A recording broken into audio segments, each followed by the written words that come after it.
prevalezca la voluntad general, la democracia directa.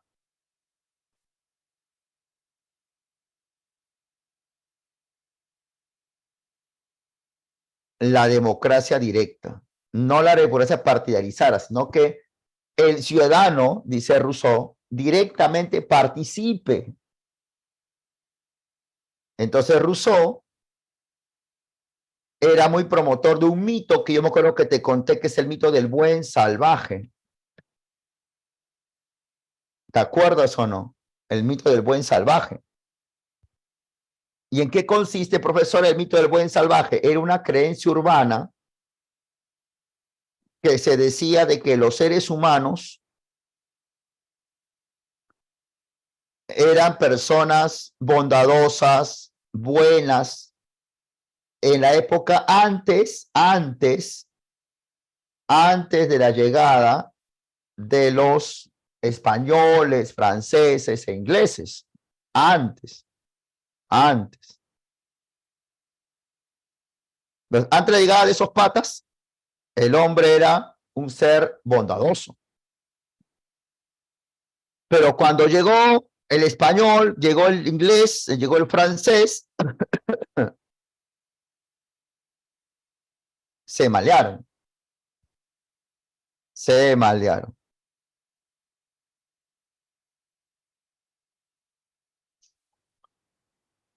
Entonces, hay que refundar esto, dice Rousseau, ¿no? Muy poco, ¿no, Jefferson? Pero ahora hay que refundar donde participe, dice Rousseau, lo que se llama la democracia directa, no representativa, sino que el ciudadano participe directamente en asambleas. Mira la democracia directa en Suiza, mira. Vacancia o no. Y Rousseau era suizo.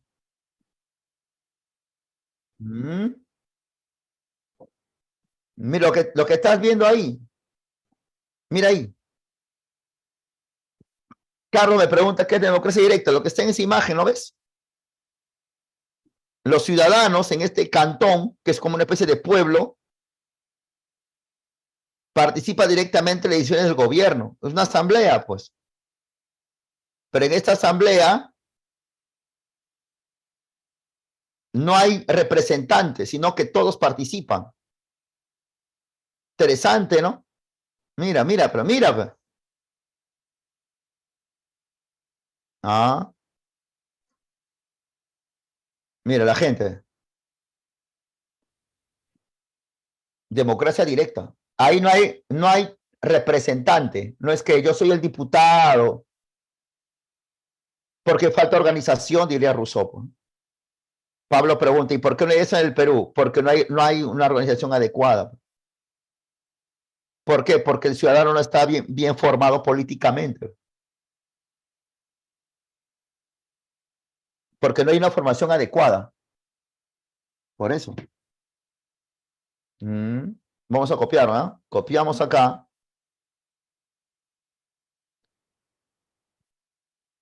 Pegamos acá.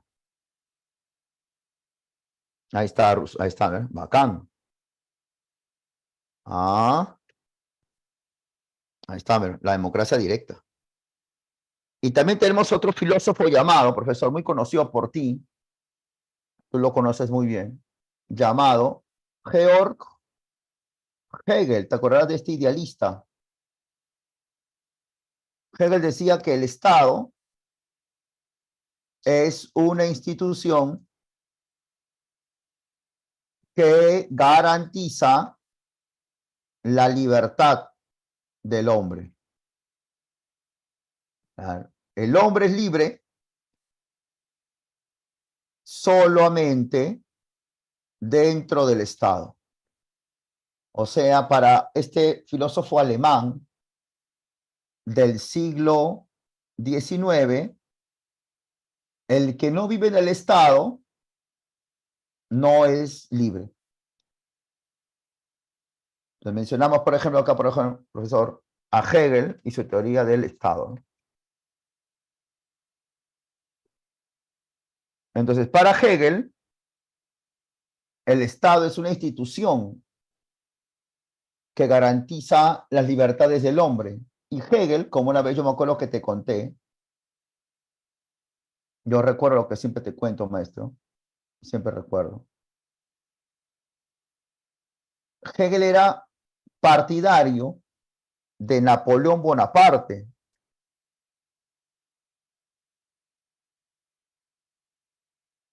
Yo me acuerdo que te hablé de eso.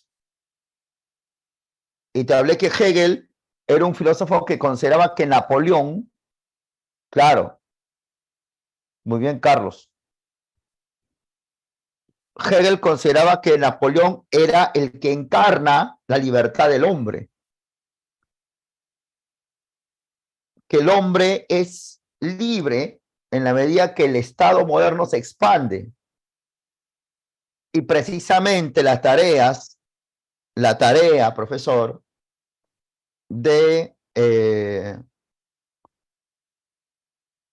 la tarea de Napoleón es eso, ¿no? Modernizar el Estado, ¿no? Hacer que el hombre goce de las que se llaman, mira, instituciones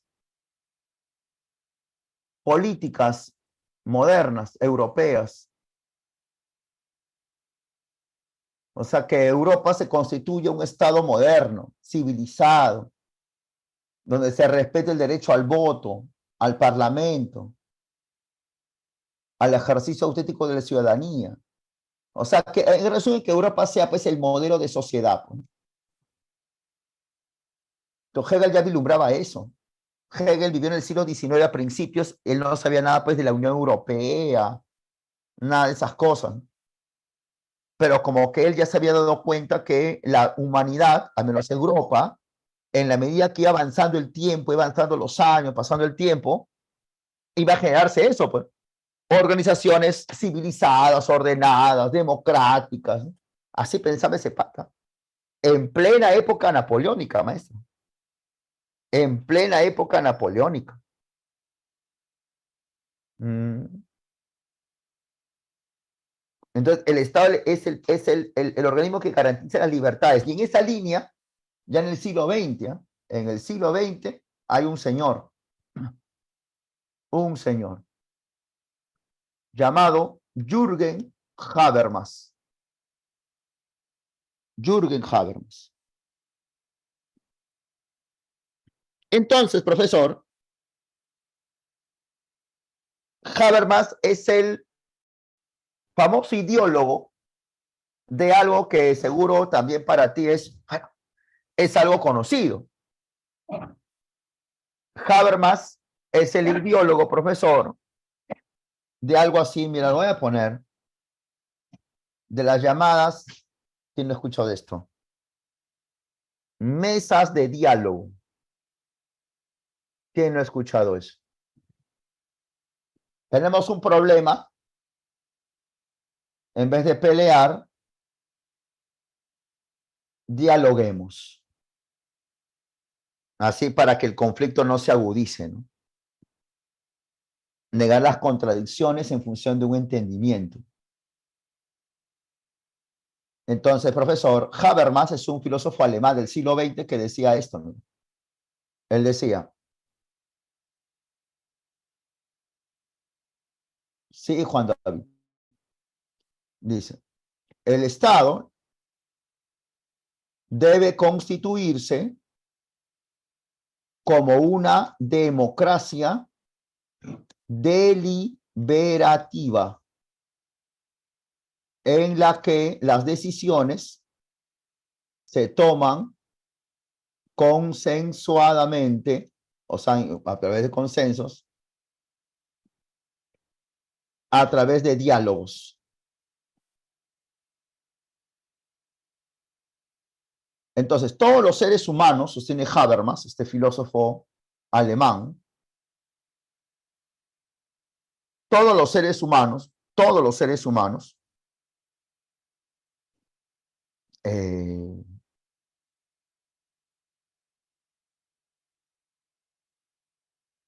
somos racionales. Todos sabemos que toma 2, 4 es verdadero y toma 2, 5 es falso. Entonces todos tenemos la misma capacidad de entendimiento. Y si todos tenemos la misma capacidad de entendimiento, entonces valores como la democracia, los derechos humanos, como los derechos humanos, dice Habermas, y acá para reflexionar, como dice nuestro amigo Juan David,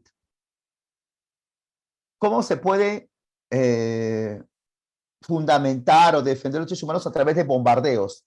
Por ejemplo, la OTAN bombardea Yugoslavia. Eso fue, miren qué año, hace 22 años, 23 años.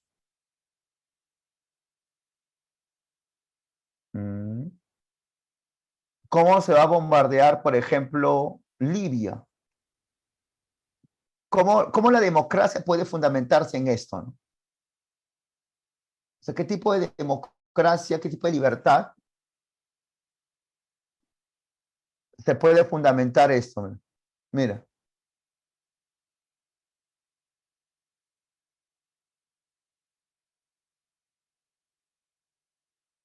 La OTAN reconoce que ha matado, pero el ataque dirigido contra el dictador cruel. Esto.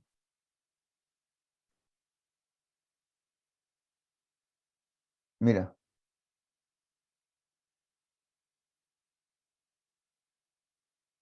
Entonces, ¿cómo la democracia puede imponerse con eso? Bombardeando, haciendo daño. Eso piensa Habermas. Entonces, el filósofo Habermas es un alemán que él dice que esto está mal, pues. ¿Cómo hacer eso?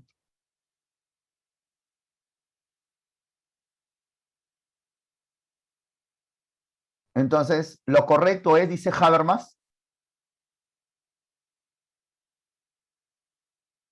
es esto, el diálogo, el conversar. Al fin y al cabo, entonces la democracia debe basarse en lo que llama Habermas democracia deliberativa, que es deliberar, que se basa en el diálogo. Una democracia dialógica, una democracia deliberativa.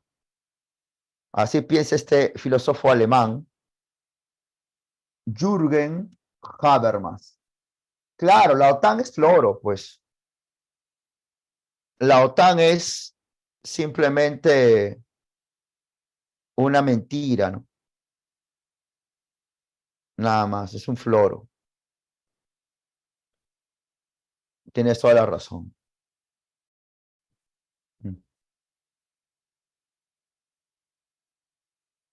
Pero lo bueno es que algún día esas organizaciones, la OTAN, todo eso, algún día van a caer.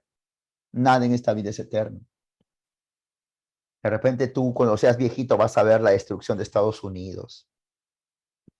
Vas a ver la destrucción de la OTAN. Claro. Sí, claro,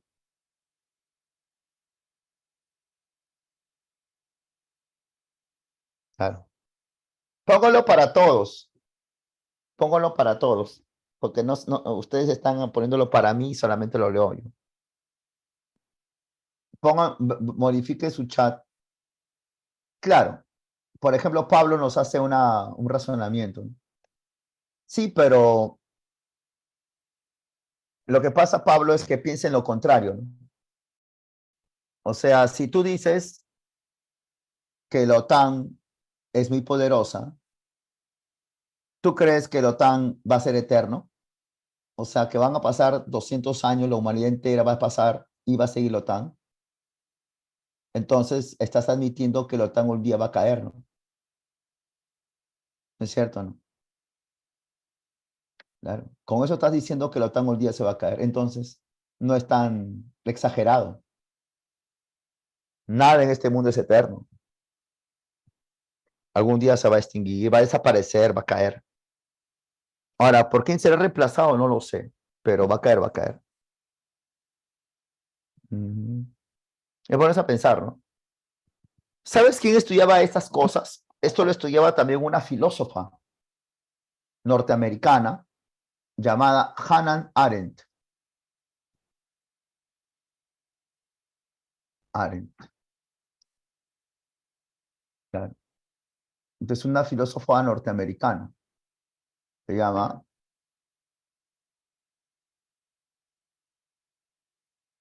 Ahí está.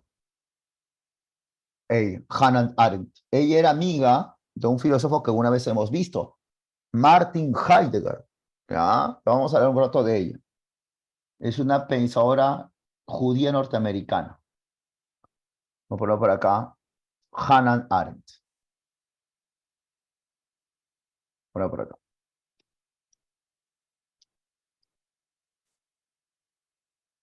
Arendt.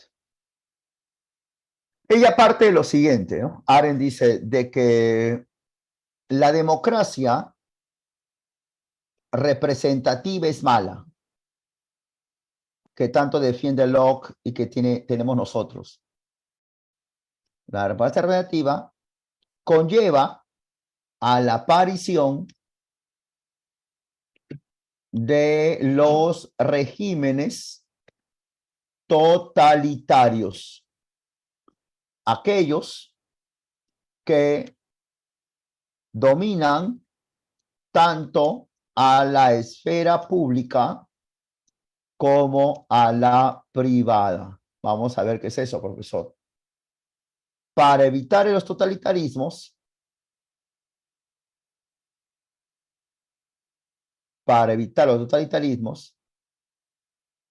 hay que promover la democracia directa que decía Rousseau, que ella le llama democracia participativa. Vamos a ver qué afirma esta filósofa, ¿de acuerdo? Muy poco hablamos de filósofas, ¿no? Pero sí hay una filósofa, Hannah Arendt. Ya mira. Profesor, ¿de qué es famosa esta señora Hannah Arendt? De los estudios del totalitarismo. Eso debes de saber. Ahí es conocida porque escribe una obra que se llama, mira esta portada, ¿no? Los orígenes del totalitarismo. ¿De acuerdo? Ahora, pongamos un ejemplo, dice Arendt. Un ejemplo de totalitarismo. ¿Ya? Ahí está la obra de Arendt. Acá, Hannah Arendt. Los orígenes del totalitarismo. Por ejemplo, los nazis. Los nazis. Este es un ejemplo de sociedad totalitaria. ¿De acuerdo? ¿Por qué? Para entenderlo, para entender un ejemplo, pongamos otra imagen. Por ejemplo, saludo nazi. Ahí está. Ahí está. Profesor, sabrás de que los nazis saludaban de esta manera, excepto la foto que justamente llamó la atención porque fue el único que no saludó a Hitler cuando pasaba por ahí. Él estaba con los ojos cerrados. Seas niño, mira esto, ¿ya? Seas joven, todo el mundo saludaba así. Todo el mundo. Ah, bueno, mira. Entonces, significa entonces que el régimen nazi no solamente dominaba, como es obvio, al parlamento, al poder judicial, no, sino que los nazis también se metían en la vida privada de la gente. Los nazis controlaban lo que Hannah Arendt llamaba la vida o la esfera privada.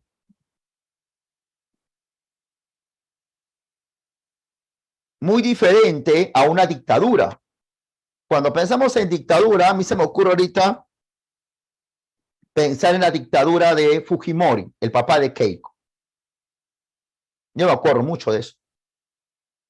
Entonces, Fujimori, el papá de Keiko, era un señor que controlaba la esfera pública, es decir, las instituciones públicas. Fujimori estaba empeñado en controlar, y lo logró, el Congreso, el Tribunal Constitucional, el Poder Judicial, el Tribunal Constitucional, lo dije de nuevo, el Jurado Nacional de Elecciones. Pero Fujimori no se metía, al menos no directamente, en la vida de la gente.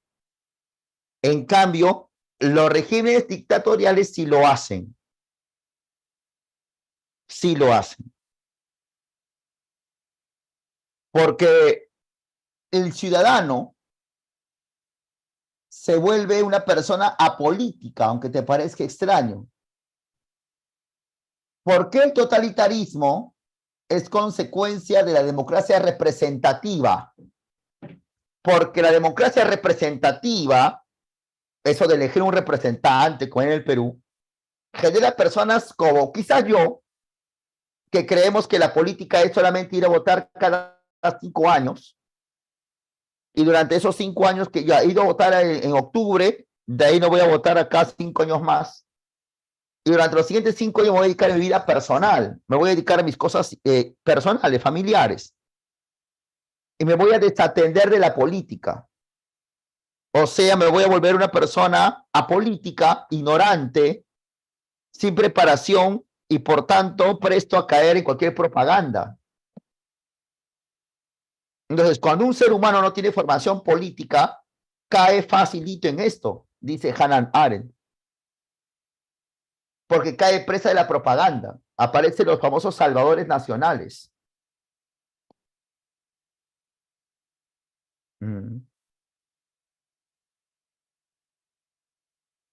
Ese es el asunto. De una u otra manera, cuando tú no tienes formación política, caes en la propaganda. Caes. Y te dejas engañar por caudillos. Si esto lo aplicamos en el Perú, por ejemplo, caudillos como ¿quién? López Aliaga, Keiko, personas que creen que, que ellos pueden solucionar todo, Cerrón, Castillo, Antauro. Entonces, esos políticos que tenemos en la actualidad, desde López Aliaga hasta Antauro, son personas que saben de que la gente es ignorante y la gente no tiene formación política, y que tranquilamente con promesas y con gestos y con algunas cuestiones o palabras muy fuertes caen. Si eso ocurre acá, imagínate pues en otros espacios, ¿no? Entonces lo correcto, dice Arendt, no es la democracia representativa porque, repito, la democracia representativa genera personas apolíticas, personas desinteresadas por la política, por tanto presa fácil de los caudillos.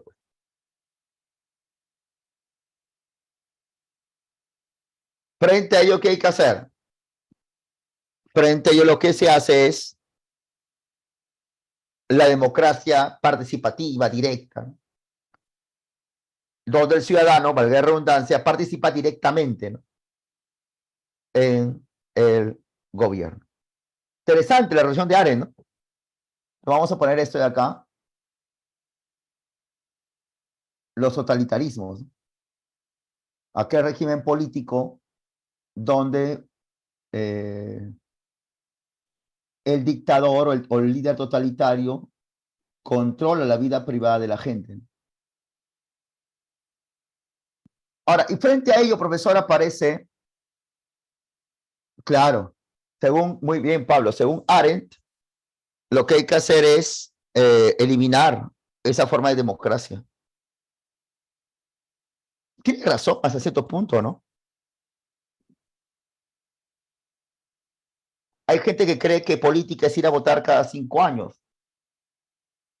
Y debido a la corrupción, a todas las cosas que vemos, hay gente que se le tiene asco a la política, ¿no? Ah, política. O sea, llamar política es decir delincuente.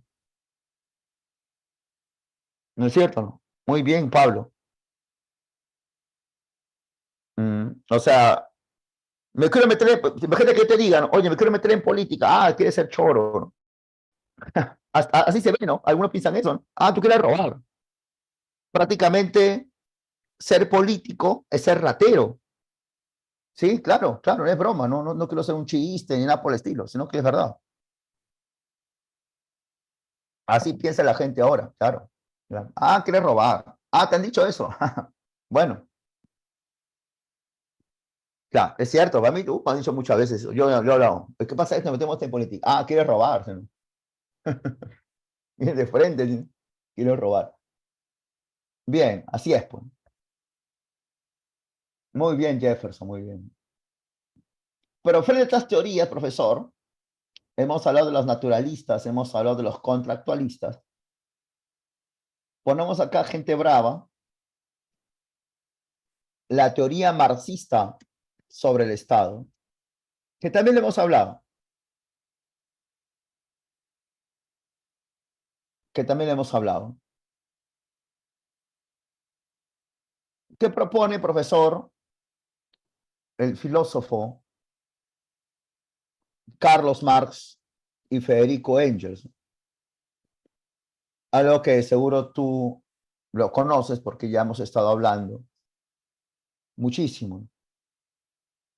Primer punto de que el Estado es una institución jurídica y política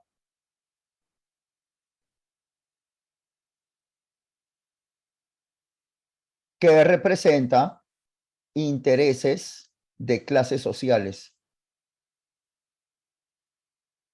Las clases dominantes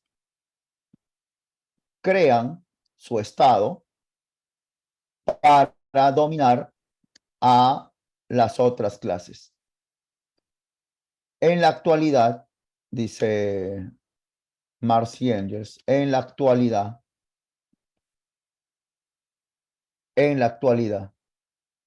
tenemos una dictadura de la burguesía. Una dictadura de la burguesía. Mediante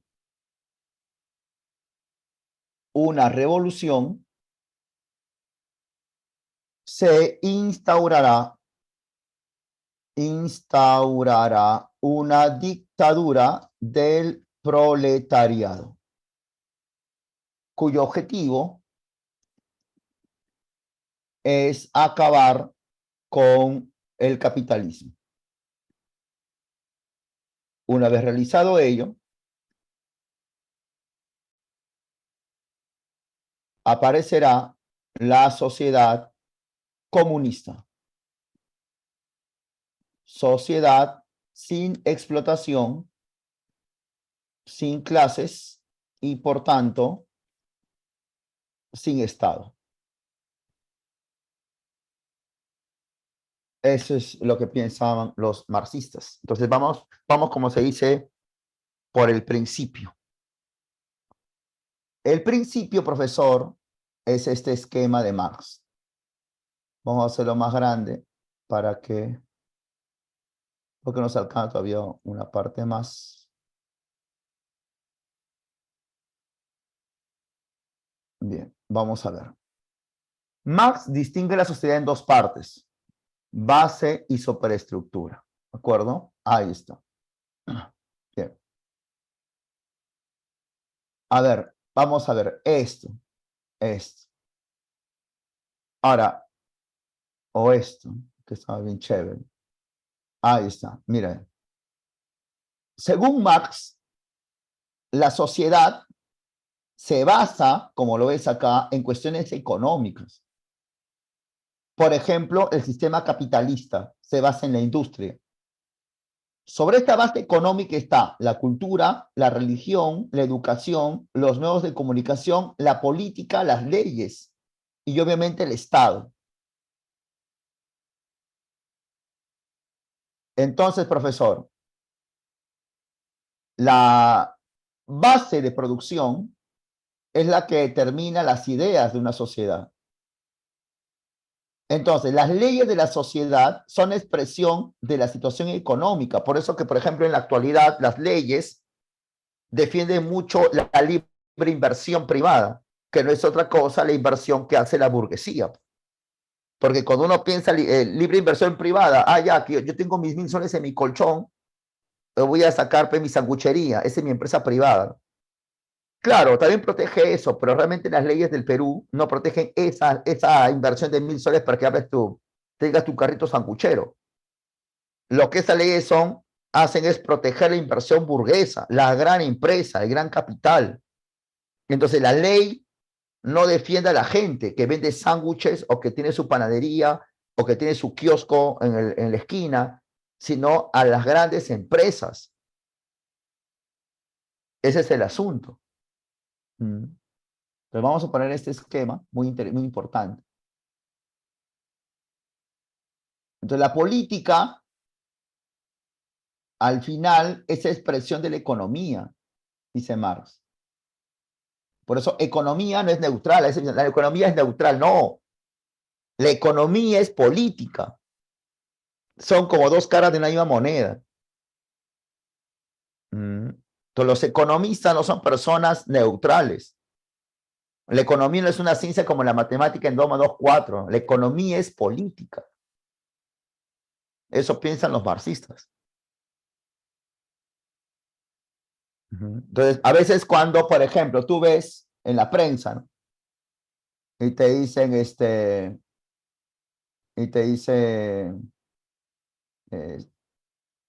estamos haciendo un estudio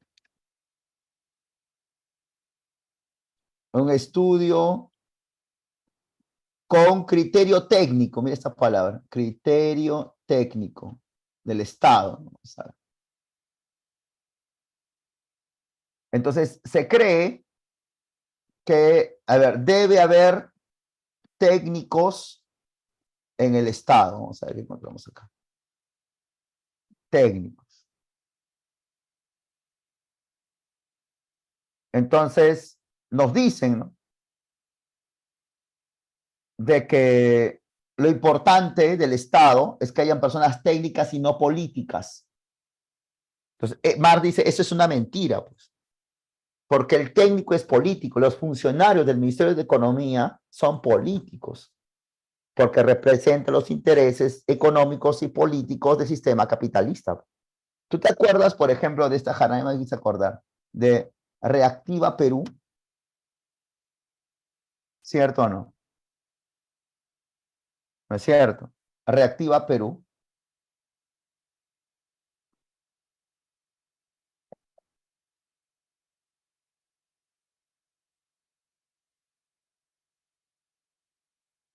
Claro.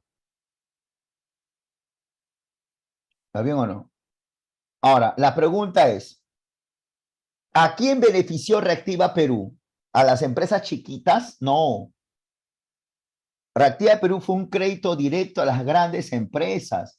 América Televisión recibió Reactiva Perú. Las mineras, Reactiva Perú. El grupo Borromero, Reactiva Perú. Ellos reciben por parte del Estado dinero. Ese es el asunto. A las grandes.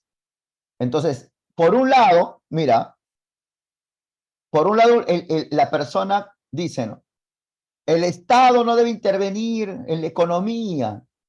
El Estado, así dicen los políticos, ¿no? A ver, vamos a ver. El Estado no debe intervenir en la economía, como Adam Smith. ¿Cierto? No, no debe intervenir. Y eso lo dicen los políticos en la actualidad, ¿no? Vamos a ver si encontramos. El Estado no debe intervenir en economía. En la economía se maneja sola, ¿cierto? ¿No?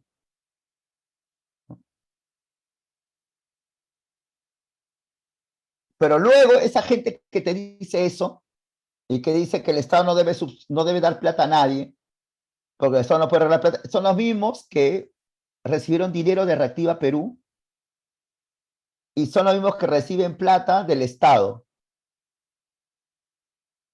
Exacto. Entonces los liberales, querido Pablo César, se equivocan. ¿Entiendes? Porque el liberal dice, el Estado no debe recibir plata en la economía. Pero Marx dice, eso es mentira, porque el Estado al final representa intereses del capitalismo. Los liberales creen que el Estado no debe intervenir. Eso es un engañagente. Porque esa persona que dice eso representa una empresa que a la vez recibe plata de Reactiva Perú, por ejemplo, o que recibe condonaciones tributarias, o sea que se les limpia los impuestos. O si es dueño de un medio de comunicación, recibe plata del Estado a través de propaganda. Entonces, el liberal miente, dice Marx. El liberal, al final, es un mentiroso. Entonces, el Estado representa intereses de la burguesía. Por tanto, dice Marx, creo que lo más sensato, si el Estado representa intereses de la burguesía, entonces creo que lo más sensato es acabar con este Estado, dice Marx. Un Estado que no represente a los trabajadores, pero sí al capitalismo, a los empresarios, debe ser abolido. Y la abolición del Estado no se hace a través de elecciones, sino a través de una revolución. Como por ejemplo la revolución, que no me acuerdo que pusimos hace tiempo. Como por ejemplo la revolución de octubre.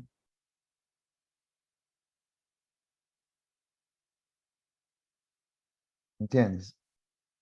Una revolución. A través de una revolución aparece un nuevo Estado, un Estado de dictadura del proletariado.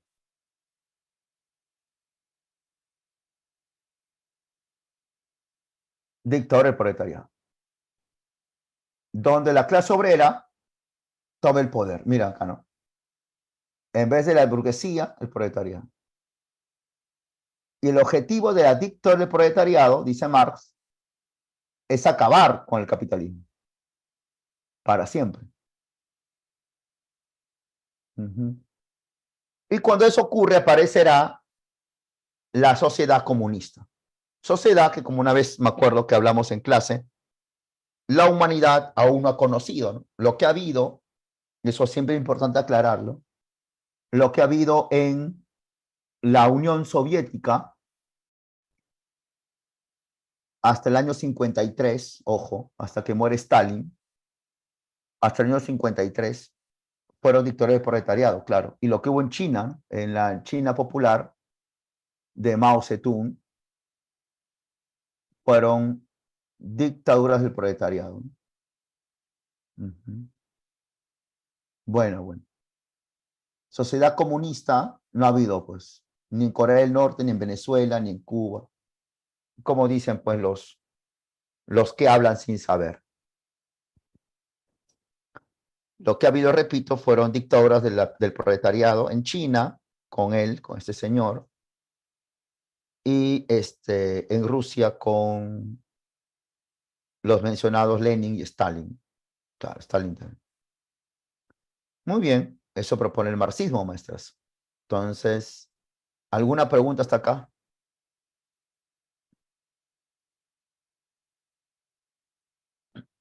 ¿Alguna pregunta?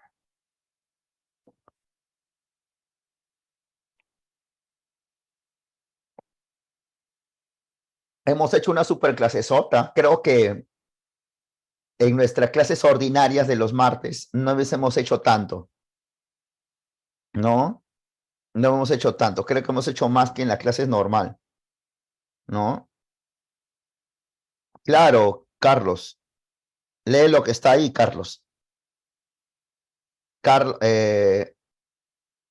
Mientras el Carlos va leyendo lo que puso sobre Hannah Arendt, respondo a nuestro amigo Smith, Jordan. Sí, claro, Smith. Sí, Smith. No voy a leer lo que es escrito porque los chicos no lo van a entender, porque no, obviamente lo has puesto para mí. Pero sí, Smith, tienes toda la razón, hijo. Es cierto, Smith García, Smith Jordan, sí, maestrazo, es correctísimo. Pero más que Para Maquiavelo, hijo, recuerda que Maquiavelo habla de lo importante que es el poder, ¿no? Mantenerlo. Y Hobbes es el que niega la libertad. Muy bien, muy bien. Muy bien, gran maestro Jefferson. No, bueno, Jefferson. Hannah Arendt, la democracia representativa conlleva la aparición de regímenes totalitarios. Es cierto. O sea, Arendt es una señora, querido Carlos, que me estabas preguntando, ¿no? Es una estudiosa del totalitarismo. Ahora yo te pregunto, Carlos, un régimen totalitario como el régimen de los nazis, de Hitler, es igual, yo te pregunto, Carlos, el tío Hitler, el régimen de Hitler, ¿es igual al de Alberto Fujimori? No. El de Alberto Fujimori fue una dictadura. El de Hitler fue un régimen totalitario. Y no es porque uno sea malo, eso no tiene nada que ver. Esto no es una clase moral. Sino porque el señor Fujimori controló, según Arendt, o sea, siguiendo con la filosofía de Arendt, mejor dicho, controló la esfera pública, nada más. Fujimori no se metió en la vida privada. Entonces, Fujimori o el régimen de Fujimori es un régimen típicamente dictatorial. En cambio, el régimen de Hitler se metió en la esfera pública y privada. Entonces, esa es una característica fundamental de los regímenes totalitarios, según Hannah Arendt. Ahora, y el totalitarismo, según Arendt, ocurre debido a la democracia representativa, democracia en la que el ciudadano cree que solamente política es ir a votar cada 5 o 4 años. Entonces, la democracia representativa, sostiene Arendt, genera personas ignorantes en la política, que son presas fáciles del discurso totalitario. Por esa razón, sostiene Arendt, es fundamental cambiar de régimen, de un régimen de democracia representativa a un régimen donde el ciudadano participe en el gobierno, como acá, ¿te acuerdas de Suiza? Que Rousseau le llama democracia directa, ya. La tía Hannah Arendt le llama democracia participativa, es lo mismo. Si quieres, acá le pongo entre paréntesis directa, ya, quede más claro. ¿De acuerdo? Ahora sí, querido Carlos. ¿Alguna otra pregunta, gente, para ir a pasar con las claves?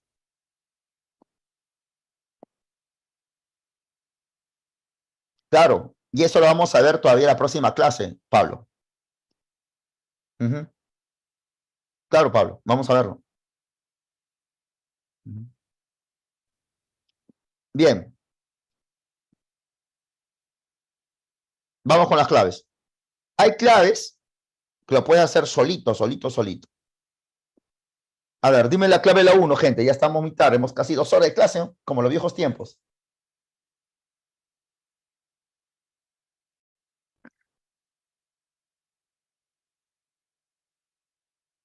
Casa. 2.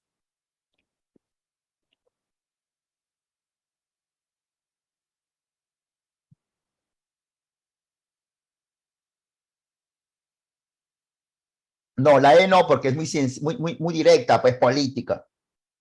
Léelo bien.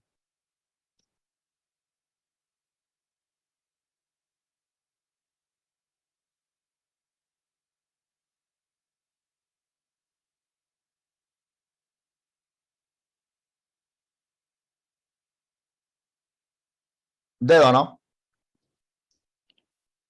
Tolerancia. A ver, ¿qué crees? A ver.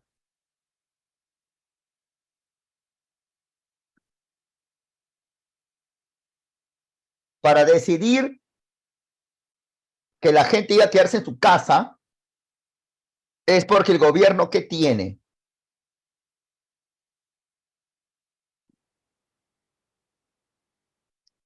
Poder político.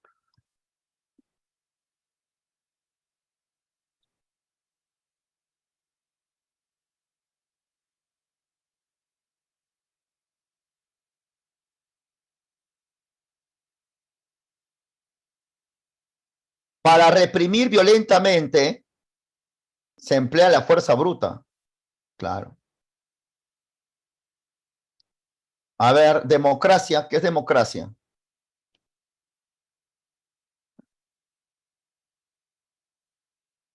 Gobierno del pueblo. Claro, muy bien. 6.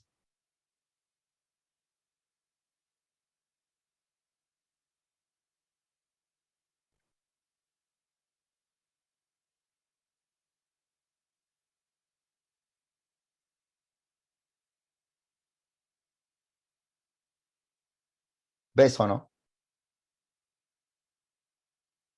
7.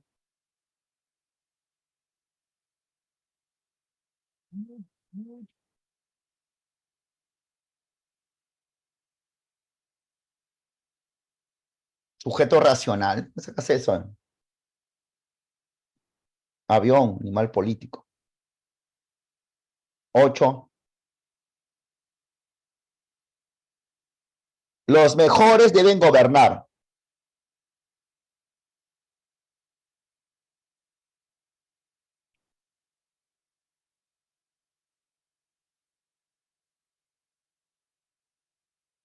Nueve.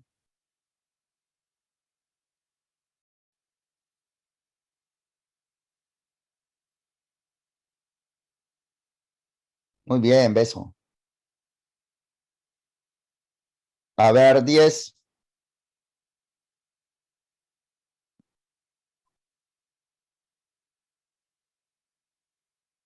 Avión, ¿no? 11.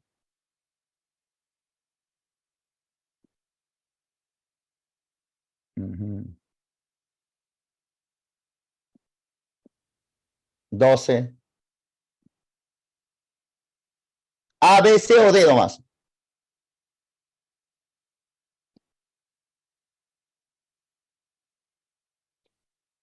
12 es la A, la B, la C o la D. No hay más.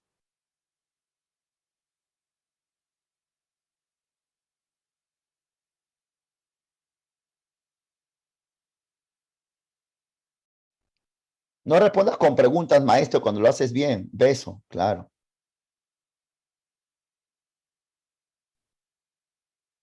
A ver, parejitas.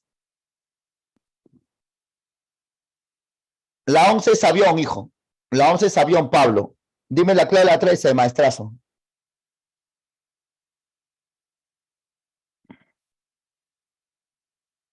Dedo, a ver. Habermas con casa. Rousseau con dedo. Claro, muy bien. Dedo. 15, 14, perdona.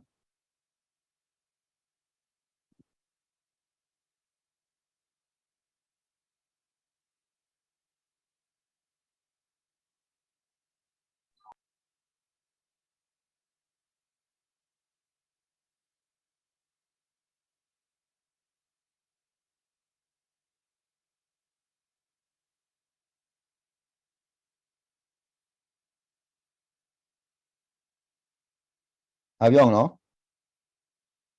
Claro. A ver, uno por uno, ¿ya? La 1 es verdadero o falso. La 1, 15-1. 15-1, verdadero o falso.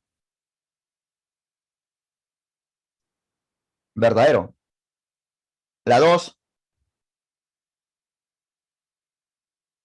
verdadero. La 3, defendió toda monarquía absoluta. Bloque es liberal, falso. La 4, ¿cuál es la clave de la 15? Besaurio, ¿no? Besaurio. Muy bien. Maestrazos, ya estamos al día. Lo voy a entregar ahorita a la pizarra Carolina, ¿ya? Estamos al día al fin, después de muchas lunas. Ya está todo. Y nos vemos la próxima clase. Te mando un saludazo. Ya el quiz, no va a haber quiz ya, pues ya Carolina está descansando. O si Carolina va a haber quiz, no creo. No, no creo. La próxima semana, ya después deja descansar a Carolina. Está trabajando todo el día. Ya la próxima semana te toman el quiz, ¿ya? Gracias, te mando un abrazo. Nos vemos el martes. Gracias por su paciencia, gracias por estar acá. Y sigamos estudiando, ¿ya? Que vas a ingresar el próximo año a la universidad. Chao, nos vemos. Sí, hoy. Te saca 100%, ¿ah? Cuidado, ¿ah? Te doy las claves, te equivocas. El colmo, ¿ah?